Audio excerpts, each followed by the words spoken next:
Thanks for checking out Scotty's Hobbies. Today I'm going to go over my 4 tips on how to do the perfect BJ.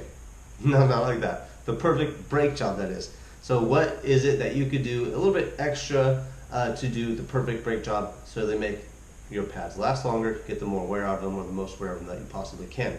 Let's go ahead and get that started. While you're watching, make sure you look in the description for the parts and tools that I'm using or I'm going to be talking about in the description below. Click on those links, please. And while you're watching too, like, subscribe, and share. So let's get going. My number 1 tip on doing the perfect brake job, or the best brake job that you can do, is to start off with good parts. Make sure you get specified parts that meet OEM requirements.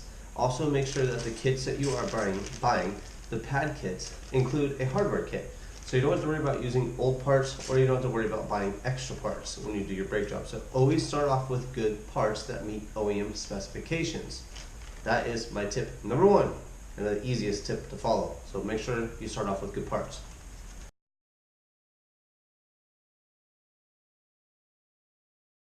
My number 2 tip is a pretty important tip, actually, is to make sure you have a torque wrench ready to go when you do your brake pad replacement or your brake and rotor job.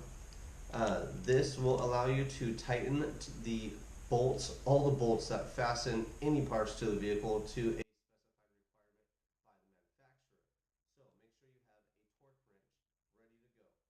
You can find the torque specifications online, or this one I got offline off the last job I did. It includes everything from the caliper housing, the caliper itself, the lug nuts. You can find all the factory torque specifications online. So that's my number 2 tip, is to make sure you have a torque wrench ready to go that you can use to tighten the bolts to factory specifications.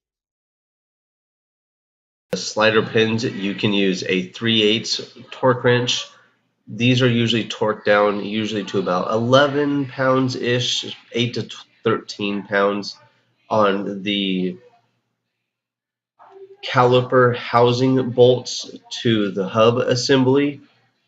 You're going to be looking at more around 40 to 50 foot-pounds on those. Check for a link in the description to buy a torque wrench if you need one.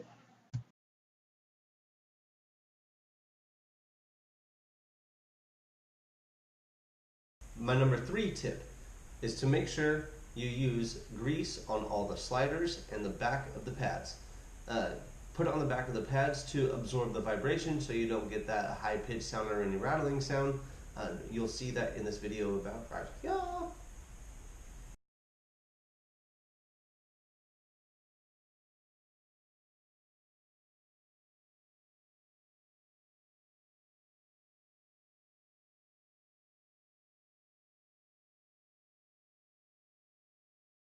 As well as lubricating the back of the pads, you want to lubricate the sliders on the caliper housing into the caliper itself. Clean off the sliders and lube them using brake grease. You can also find a link in the description to buy this if needed, I believe. So that's my number 3 tip. Make sure you use brake.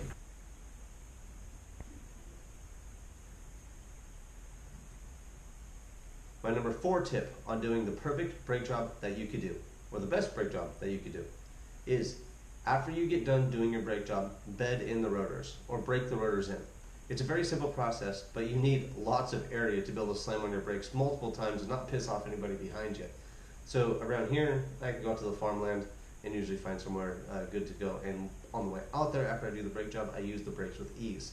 But what you need to do is heat up the brake pad surface, because when it is made, it is in like a resin form, and they squirt it on the pads and it cools off and becomes hard.